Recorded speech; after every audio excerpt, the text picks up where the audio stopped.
میں کچھ دن پہلے ایک جگہ تعزیت اور ڈرتا ڈرتا گیا تعزیت کرنے. پرانے جاننے والے تھے, دوستوں کا رشتہ تھا, تو میں ایک ہی بیٹا تھا, تو وہ مجھے پتا چلا کہ ٹرین ایکسیڈنٹ میں انتقال کر گیا. تو میں ڈرتے ڈرتے گیا کیونکہ معاملہ مشکوک تھا. اور جب میں تعزیت کے لیے اندر پہنچا تو ہمارے جو انکل تھے, جن کا میرے دوست تھے, وہ ان کے کچھ عزیز کہنے لگا کہ حضرت جی آپ کے ساتھ والے باہر جا سکتے ہیں؟ تو میں نے کہا چلے جاتے ہیں. میں دوستوں کو گاڑی میں بھیج دیا, اور جب میں نے اس سے بات چیت کی, کہنے لگا میرا بیٹا ایکسیڈنٹ تو میں نے بنایا ہے, وہ تو خودکشی کر کے مرا ہے. شادی کے 11 سال بعد خدا نے ایک بیٹا دیا تھا, اور مجھ سے غلطی یہ ہوئی, میں نے کہا میرے بیٹے کو تکلیف کوئی نہ آئے. اس کے منہ سے جو نکلا میں نے اسے دیا, جو اس نے مانگا میں نے دیا. کہتا ہے جو شخص 16,000 مہینے کا کمائے اور بیٹے کو 40,000 کا موبائل خرید کے دے, کہتا ہے میں نے ہر سہولت اسے دی. پھر ایک امیر کی لڑکی سے یونیورسٹی میں پڑھتے ہوئے اس کا تعلق بنا. بچی کے میسج بھی میں نے اپنے موبائل, اس بچے کے موبائل میں دیکھے, اور اس لڑکے نے جو میسج سینڈ کیے وہ بھی میں نے دیکھے. پھر میں گھر پہنچ گیا, میں نے بیٹے سے منتیں کی کہ بیٹا وہ ہمیں رشتہ نہیں دیں گے, ہماری برادری بھی چھوٹی ہے اور ہمارے جیب میں پیسے بھی کوئی نہیں. پھر میں ان کے گھر گیا, بیٹا نہ مانا, اور میں نے اس شخص کو بلا کے کہا تیری بیٹی کے میسیج ہیں, خدا را خیال کر, اور تیرے تو 7 بچے ہیں, میری گود میں تو ایک ہی پھول کھلا ہے, میں کدھر جاؤں, خیال کر. اس نے کہا دوبارہ تو نے نام لیا تو ایسے کیس میں باپ بیٹے کو پھنساؤں گا کہ ساری زندگی نکل نہیں سکو گے. نے کہا میں نے بیٹے سے کہا کہ بیٹا میں نے پگڑی تک رکھی ہے پر مجھے رشتہ نہیں ملا, تو باز آ جا. کہنے لگا 3 راتیں میرا بیٹا سویا نہیں, اور مجھے کہنے لگا حضرت جی وہ 4تھی رات سویا ہے تو دوبارہ اٹھا نہیں. مجھے کہنے لگا مجھے اجازت دو کہ میں اس بیٹی کو بھی قتل کر دوں اور اس کا باپ بھی قتل کر دوں, میرا تو گھر اجڑ گیا نا. وہ کہنے لگا میں کبھی کبھی دوستوں کے پاس جا کے رات گزار لیتا ہوں اور میں اپنے دل کو سکون دے لیتا ہوں, لیکن اس کی ماں اس کے جوتے سینے سے لگائے پھرتی ہے, اس کی اماں اس کے پرانے کپڑے لے کے سینے سے لگائے پھرتی ہے. کہنے لگا حضرت جی کوئی کوشش کرو, کوئی دعا کرو کہ اللہ مہربانیاں کرے. میں کہہ تو نہیں سکا ان سے, لیکن میرے دل میں خیال آیا کہ کس نے کہا تھا کہ بچہ یونیورسٹی میں کو ایجوکیشن میں داخل کراؤ, کس نے کہا تھا کہ اس کے ہاتھ میں آگ کا انگارہ دو. میرے دوست, آپ تیز آنچ تیز آگ جلا کے اس کے قریب مکھن رکھو, اور پھر مکھن سے کہو کہ ڈلنا نہ, پھر مکھن سے کہو کہ پگھلنا نہ. بھئی تیز آگ قریب جلا دی اور تو کہتا ہے پگھلنا, یہ کیسا ممکن ہے؟ ہو سکتا ہے؟ بولیے نا, ہو سکتا ہے؟ لڑکا اور لڑکی کٹھے کالج میں پڑھیں, ایک کمرے میں رہیں, ایک چھت کے نیچے رہیں, ایک دوسرے کو دیکھیں, نام جانیں, فون نمبر پاس ہو, اور پھر کہنا کہ تم عشق کا چکر نہ لڑانا, کیسے ممکن ہے؟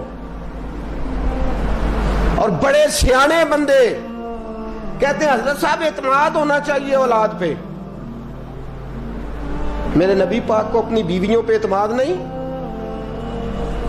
عبداللہ ابن مکتوم نابینے سے ابھی آئے ہیں تو حضور نے فرمایا پردہ کر لو. حضور کو اعتماد نہیں؟ مصطفیٰ سے پاک گھر کسی کا ہو سکتا ہے؟ فرمایا پردہ کر لو, نقاب ڈالو. سونے وہ تو نابینا ہے, فرمایا تمہیں تو نظر آتا ہے نا, ڈالو نقاب. یہ اعتماد ہونا چاہیے. یہ کیسا اعتماد ہے کہ تو تیز آگ جلائے اور مکھن قریب رکھ کے اعتماد کر, یہ کیسا اعتماد ہے؟ ایک حدیث سنانے لگا ہوں, زندگی بھر بھولنا نہ, دل کی تختی پہ لکھنا یہ روایت. توجہ ہے آپ کی؟ جاگ رہے ہیں؟ باہر والوں کو میری بات کی سمجھ آ رہی ہے؟ حدیث سنانے لگا ہوں, ابن حجر اسقلانی حدیث لائے ہیں.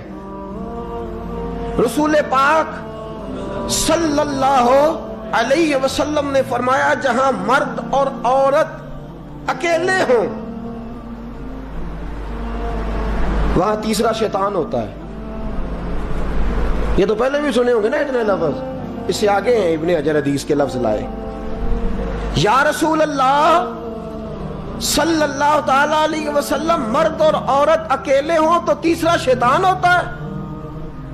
حضور نے فرمایا ہاں. عرض کی حضور اگرچہ وہ نیک ہو.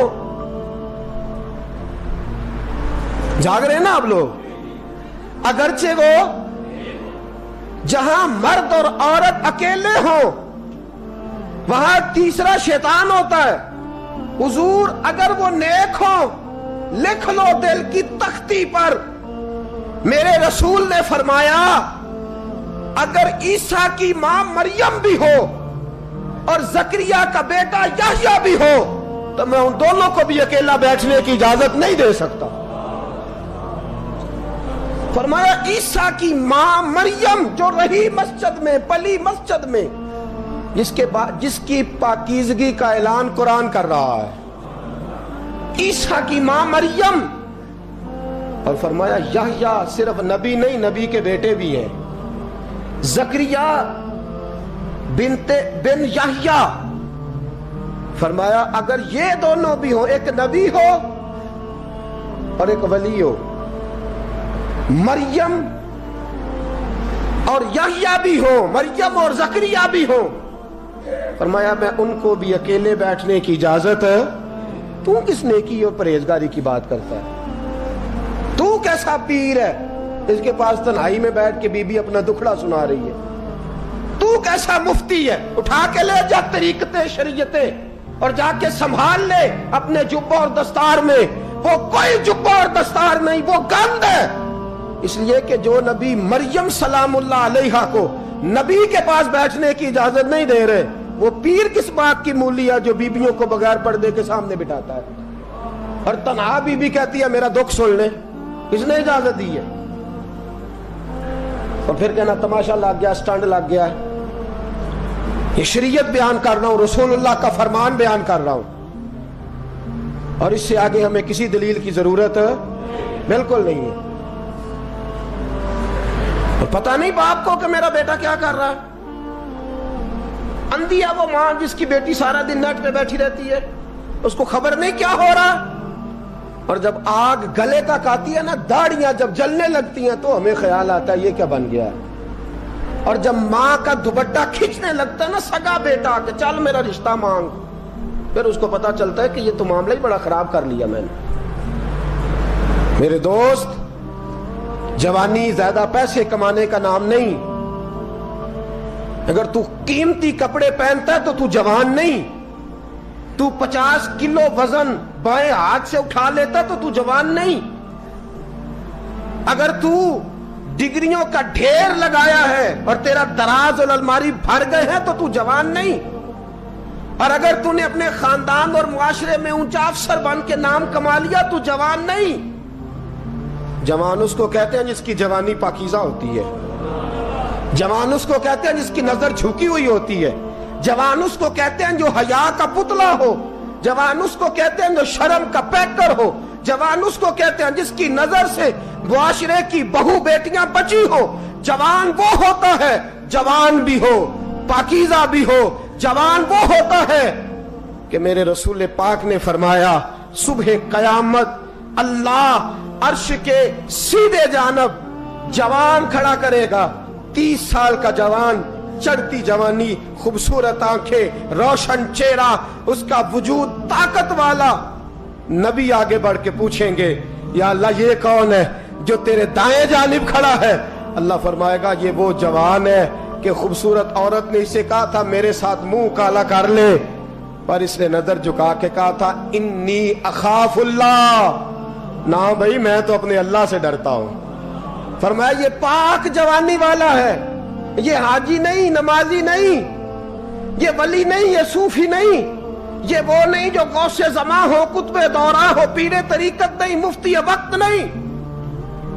یہ خالی جوان ہے پر پاک جوانی لے کے آیا ہے.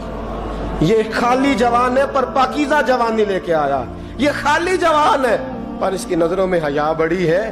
یہ پاک، یہ کیا تماشا لگ گیا عشق کا چکر. اور آج جتنی مصیبتیں کھڑی ہوئی ہیں اس عشق مجازی کے روگ نے کھڑی کر دی ہیں. ہر جوان. ہمارا ایک بچہ تھوڑے دن پہلے اس علاقے کا محمد طیب نام کا شہید ہو گیا. وہ ایک کونے میں رہنے والا, ایک محلے میں ایک چھوٹے سے کونے میں رہنے والا بچہ تھا نا. میرے ساتھ دوست موجود ہیں. صبح سے لے کر ساری رات میں افسوس کرتا رہا میں جنازے میں کیوں نہیں گیا, میں جنازے میں کیوں نہیں گیا. وہ بچہ پاک فوج کا وہ شہادت اختیار کر گیا تو فخر سے سر بلند کر گیا اپنا. لیکن جو بی بی کے لیے ساری رات روتے رہتے ہیں وہ شہید ہو سکیں گے؟ جو ساری رات ٹھنڈ میں کھڑے ہو کے عورت کے ساتھ گفتگو کرتے رہتے ہیں اور جو سارا دن دل میں گند رکھتے ہیں بی بی کے لیے, ان کے ہاتھ میں تلوار آئے گی؟ یہ بہو بیٹیوں کی عزتیں بچا سکیں گے؟